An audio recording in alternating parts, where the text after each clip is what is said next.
How to create an account on Upwork. Hey guys, welcome to the channel. So, if you want to create an account on Upwork, what you're gonna do is, first of all, launch the application. Now, if you already have an account previously and want to get back into that account, you can simply tap on already have an account login. However, if you're creating a new account, whether as a client or a freelancer, you can select the one that you are using.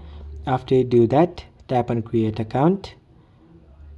Now over here, you can either continue with your Google, or you can enter your first name over here, last name, your email address, your password, and select your country from over here.